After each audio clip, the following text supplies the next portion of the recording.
Okay, let's start. So, welcome everybody to our presentation about how to prevent speculative leaks in hypervisors. So, let's start with some brief history. In 2018, in the beginning of the year, in January, the public learned about Spectre and Meltdown, which are two hardware vulnerabilities that affect the way how CPUs work and how software can interact or rely on CPUs.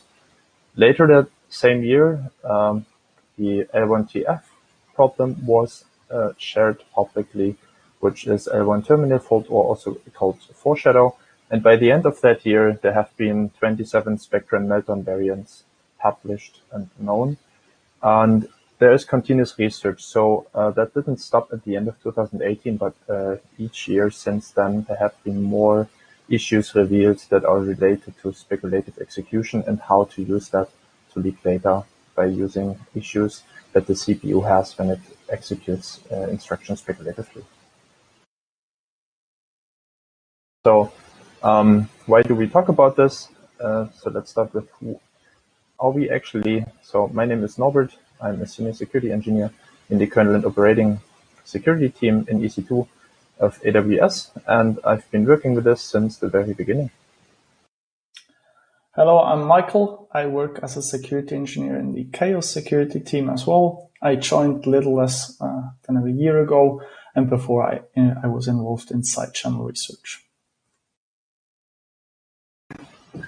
So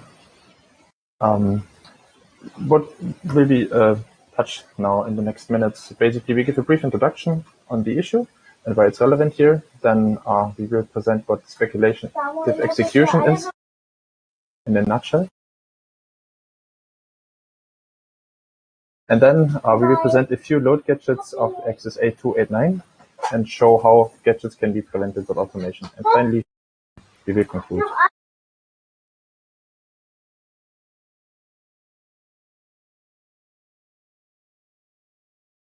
So as an introduction, a hypervisor handles many guests, as you all know, and to operate them securely, we need isolation so that if a guest has a secret, it can store that secret without anybody else knowing this. And this is why isolation is important.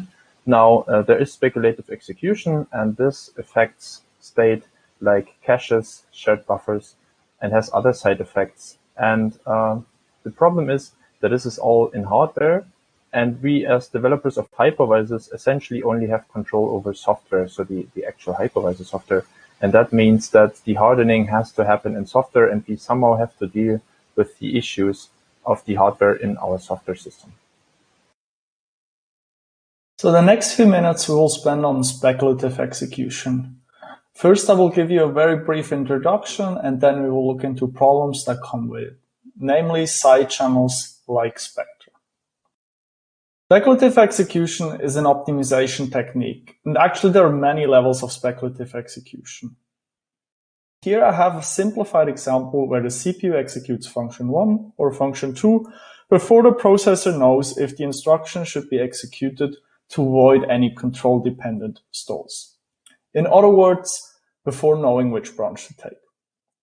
The CPU uses a branch predictor to determine which path to compute. The branch predictor makes that decision based on past executions. If the branch is mispredicted, the CPU will reset everything except for the cache. So let's have a very brief look at caches. A common topology for caches is a 3-layer cache hierarchy, where caches on the top are faster but smaller, and then bigger but slower forwards the path to main memory. What is important for this talk is that we can observe the microarchitectural state if data is cached or not. As you have heard in the introduction from Norbert, 2018 was quite the paradigm shift when it comes to side channels. Now you might wonder what was before then. Prior to 2018, side channels focused on cache attacks, and most of the time the goal was to actually leak crypto keys directly from the algorithms, where cache activity can reveal key-dependent operations and therefore recover the key. One of the techniques to leak information from cache hits and misses is prime and probe. So let's look at this a bit more closely. So the first step in prime and probe is to prime, which actually means that the attacker brings the cache to a known state. It does this by just filling out its own data to the cache. Then the attacker waits until the victim accesses a certain function that he's interested in. This execution of that function will touch some cache lines. The attacker doesn't know which one it is, but we will find out soon. Because in the probe step, the attacker will repeat the step in priming, but this time it times each access. And so untouched cache lines will result in cache hits, which means they are faster, and touched cache lines will result in cache misses, which will be again much slower. So by recording these cache hits and misses, we can analyze them. And the timing information tells a lot about the behavior of programs and actually also users. By looking at cache hits and misses, researchers were able to leak crypto keys, guess visited websites via JavaScript, spying on other tabs open in the browser, and also most importantly, leak memory contents via Spectre and Meltdown. So let's look at Spectre a bit more closely. Here we have a Spectre variant 1 gadget, again, highly simplified for the sake of the talk. So Spectre in a nutshell allows for access to out-of-bound addresses, which is basically a buffer overflow, but without the vulnerability in software. If we look at this gadget here, we have mainly 3 steps. So first we have a bounce check, and more importantly, X here is guessed controllable. And then we have a first access to array 1, which is an index, or X is an index to array 1, which we call a load gadget. And then the second is actually a nested array access, and we call that a leak gadget. For setting up the attack, there are 2 main steps. So first of all, the guest has to train the branch predictor to assume that the branch is always taken. It can do that easily by just accessing a lot of X's that are actually valid. And then the second step is bring the cache to a known state. And we just have seen one of the possible techniques to do that. Then we come to the actual attack. So now that the branch predictor will assume that the branch is taken, we can abuse basically the speculative execution in terms that we can now pick an X that is actually out of bounds, so larger than array 1 underline size. And now in these, in the developer's mind, of course, this should bound check and then it should fail. But with speculative execution, the access to array 1 and also subsequently to array 2 can actually be performed before the actual bounce check is performed by the CPU. And the problem with that is that now both array 1 at index X as well as array 2 at index I are now being cached. And let's assume that I is some secret data and array 2 at index I is now cached. So we don't know what I is, but we would of course like to find out. And this we can do in the leaking step, where we actually we need access to array 2, and we can do this now in a brute force manner. So by just accessing it at various indexes, we can actually leak what was accessed before in the Spectre gadget. So when we access it at index 0, we get a high latency. The same goes for index 1. But then if we go for index 2, we can see that we actually have a cache hit. And this tells us likely that the value that we were looking for equals to 2. So much for Spectre. So in this section, we're now showing you an example of potential load gadgets that our team found in collaboration with the Xen security team. We will show you potential vulnerable and then the respective patches for hardening. So let's start with the first example that we brought with us today. So above you see the potential vulnerable gadget or code snippet, and then below you see the patched one. Here we have again a guest controllable variable, more specifically the vCPU ID, that can be specified when, for example, interacting with event channels. And this CPU ID is actually checked against the maximum number of CPUs. However, this check, as we learned before, can be bypassed speculatively. And the risk with that is that this speculative access to leak a range of memory, depending on the index boundaries, of course. The patched version uses the array index no spec, which will clamp the index if we are over the actual index, so if we are overflowing. And this is speculatively safe. And better way to fix it by now is to use actually the built-in domain underlying vCPU, because this is already implemented in a speculatively safe way, so you don't have to use the array index no spec. You can directly use the domain vCPU for the functions that you just saw.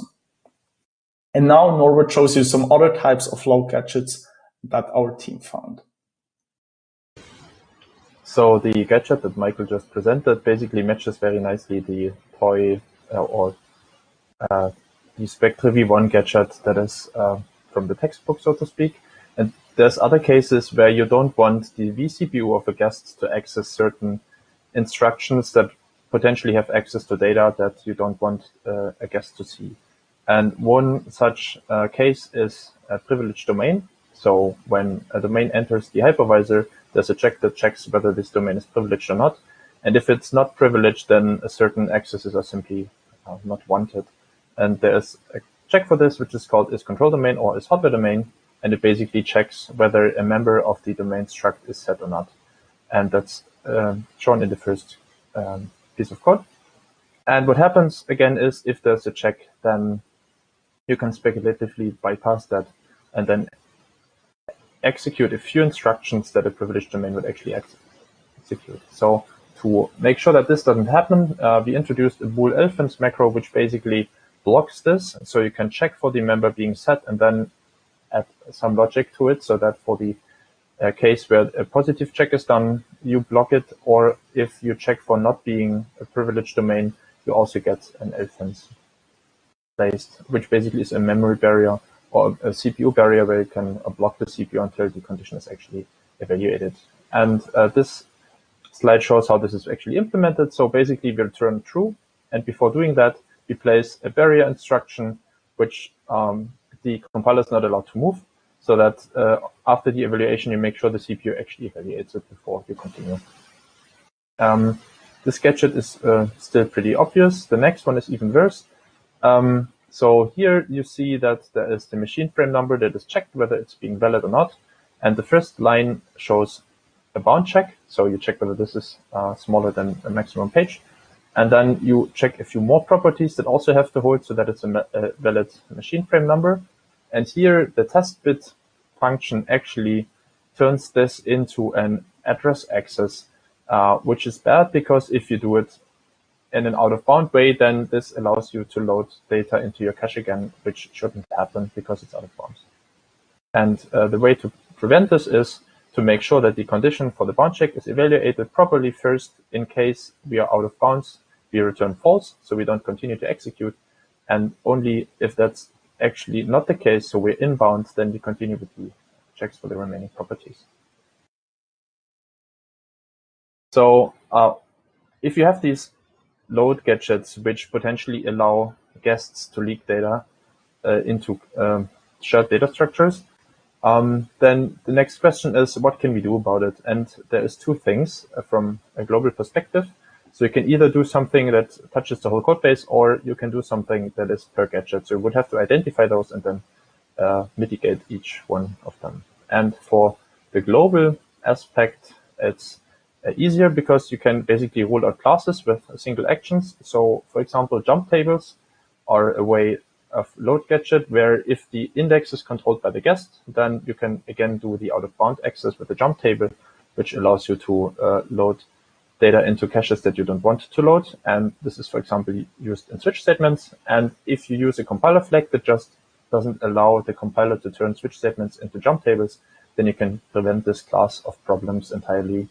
Furthermore, if your hypervisor doesn't store any secrets about other guests, then the isolation is basically improved, because if your vCPU is running for guest A, it doesn't have access to data of guest B. So by not storing, I don't mean that it shouldn't store it at all, but it should just store it in a way such that it's not accessible to vCPUs that don't execute code on behalf of the guest who owns the data. Right? And there's a patch series out that implements this for Xen in a way that we don't have secrets accessible by other guest vCPUs anymore. If you have single gadgets, as the ones we've just presented, then you can place barriers to make sure that conditions like bound checks, for example, are actually evaluated. Or you can introduce data dependencies so that the CPU is not able to speculate over bound checks. For example, like the array nospec function family, which implements these data dependencies. Now, if I would have shown you the code snippets or I show you the Xen code base, then it would be pretty hard to identify all those gadgets manually, because it's a large code base and it has different parts, and there's different ways how guest data can actually be entered into the hypervisor and flow in there. So to make the task easier, we looked into how to automate this, and we want to present it next. So when we want to identify a relevant load gadget, then we looked at other tools or other domains that have a similar issue, and we found the Linux kernel that basically has the same scenario. And to identify these gadgets, there's either dynamic analysis where you run the hypervisor or the kernel and then identify gadgets, or you can do a static code analysis where you either look at the binary or at the source code and then identify gadgets that can be controlled by a guest. For the kernel, there is the open source tool Asmatch, and that allows to do data flow analysis. And it also allows to taint variables that can be controlled by the user. So basically what it does is it knows about the functions that can return guest data or the kernel user data, and that can then track those taint labels across assignments. So it knows if the variable is assigned data from another variable, that it has to propagate that taint property as well. And then it can also report array accesses, so it understands source code in a sense, and it can report if the index is tainted with the guest label. And if that's the case, it could report the access. On top of this, it's also able to recognize the array index nospec function, so that for array accesses that use this function for their index, it wouldn't report a warning for the Linux kernel. So briefly, what is this Asmatch tool? So it's parsing C code, so it doesn't know about binary. So if your compiler does fancy things after your C code and turns it into binary, then you might have to check that as well. It focuses on the Linux kernel, so it's heavily tuned towards structs and functions that occur in the Linux kernel. It has been created and is still maintained by Dan Carpenter, and it provides taint tracking for user controllable variables, which is an important piece for us here. And furthermore, it stores all these taint labels across the whole code base in an SQL database file, which we can then use to query it for checking certain properties about code. Now, this tool has focused on the Linux kernel only, and we had to tweak it a little so that it also works for Xen. So what did we have to do? We basically had to exchange all the usages of user towards guest, because in the Linux kernel, relevant functions are typically called copy from user, and in Xen they're called copy from guest, so that we have to modify the list of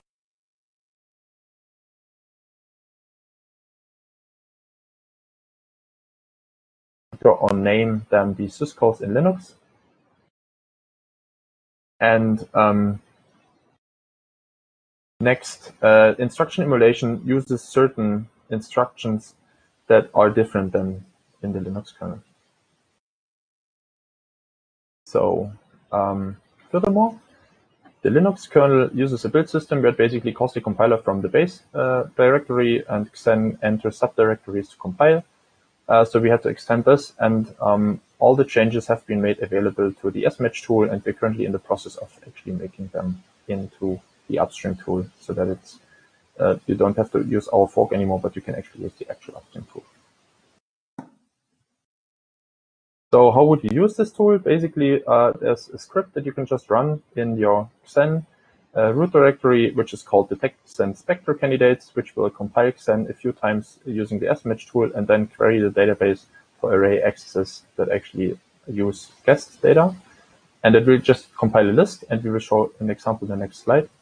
If you just want to know whether a certain function has variables that are controllable by the user, then you can use the second command. So there is a Python script that is capable of querying the database file.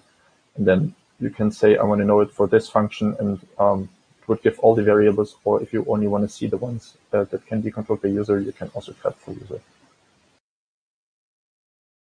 So the report for Spectre issues, so potential candidates, is as follows. You basically get, like in GCC style errors, the file name, the line number, and then the warning, which here says in the do vCPU up hypercall, the vCPU field of the domain struct can be used for potential Spectre access. So basically go out of bounds after checking a bound check. And similarly for event channel implementation, when you want to interact with the ports, you can do the same thing again with the vCPU field of the domain struct. And those are examples from the actual XSA at the time. So they're fixed by now. If you just want to know whether a certain function has variables that are user controllable, then you would use the command. And I just picked the same function as in the previous slide. So for the do vCPU up function, you can see that the vCPU ID variable is actually controllable by the user. And it's in the function do vCPU up, which is called from compat vCPU up. And Asmatch also tries to estimate the bound of the variable that is possible by tracking assignments and bound checks. And here you can see that the variable is actually, so the detected range at least has the full 4 gigabytes. Okay, so let us conclude. We presented why speculative leaks and loads are bad, so what could happen in the worst case, and side channel research is still very active, so we presented one example of an issue, and there's actually many more. There are multiple ways how to deal with potential issues in the codebase, and the best way to deal with them is to actually use global mitigations, which allows you to rule out certain classes of issues entirely, so that if future research finds more issues, then you don't have to worry about it anymore, because the information, I guess, could potentially leak is limited in a global way. Still, the hypervisor codebase is a moving target, which means that there is continuously code changes, and to keep the code secure, it still has to be audited. So checking once and then assuming it's safe doesn't really work. The examples we showed hopefully revealed that looking for speculative execution gadgets is not easy. And to make this task a little more easy again, we present the Asmatch tool extended for Xen, so that reviews could actually be extended or aided by the analysis that the Asmatch tool provides. That concludes our talk. Thanks.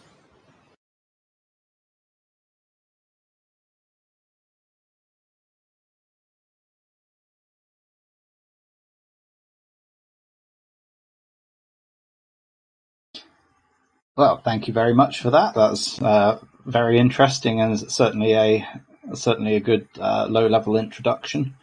I think it's probably worth saying that in a number of cases, some of the global mitigations have been done in combination with the hardware vendors. So what people will notice is that a lot of microcode updates have been released, introducing new functionality for the hypervisor and the kernel to use in an attempt to mitigate various of these actions. So it's not exclusively software, but it's definitely software and microcode for a lot of these. Yes, that's fully correct. So if for certain issues, software developers work together with the hardware vendor to make sure it's easy to mitigate the issues. And sometimes it's much easier to have a microcode update that ships a certain feature to flush shared structures or similar things. than writing all these things in software, also for performance reasons. So I have a question. Would it be possible to add the smatch to the CI to start watching incoming patches for gadgets? In general, I would say yes. There was a recent talk by Ben Carpenter, also here in the Linux Foundation, actually, and I asked a similar question. Basically, I asked him whether he runs this continuously, and he answered yes, basically on his private box for the Linux kernel. And then I asked him whether it's reproducible. So if you run Asmatch twice, whether you get the same results. And unfortunately, the answer was no. So internally, the tool uses timeouts to, during parsing, stop at a certain depth based on time and not based on steps, so that it's not reproducible. And the other issue is that, yes, you could run it on CI, like on each change, right? And it would give you the full report again, and then you would still have the task to identify the new findings. So there's like some output matching. Do you have any idea as to the success rate of it? Is there a high false positive rate, or is it pretty low? Because the other option is we could just run the tool, make it available, and ping people. But if there's a high false negative rate, that might not be a clever idea. Yeah, that's true. So initially, for like when we did the XSA at the time, it was a very long list, and the actual things that we had to fix has been a small percentage of the full list. And it might be that the changes we actually did for the tool have been too extensive, and that we could improve the precision of the tool, basically, right? So it's an open source tool, and like certain things like elfence instructions, for example, are currently not recognized. And if you would add that, then certain, like the precision would go up, right? And I guess there's a few more things that would have to be done to the tool so that you would actually be able to use it conveniently in a CI setup where you could ping people reliably, and the false positive rate is very low. So at the moment, it's still pretty high, I would say.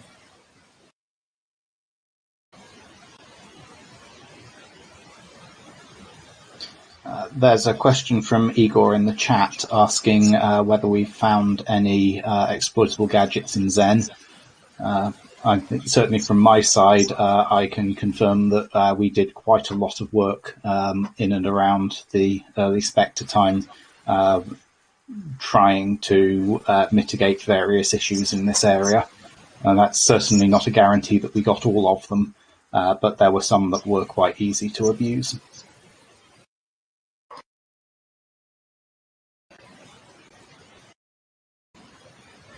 Thanks for answering first.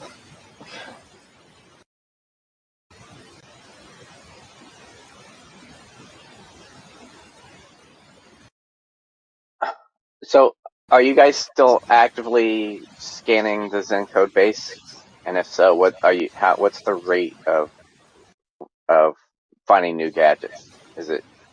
Are you continuing to find more, or is it just becoming less and less?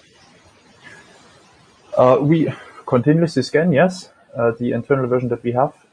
So we set up some CI, and it has the noise issues. So we sometimes cut notifications unnecessarily.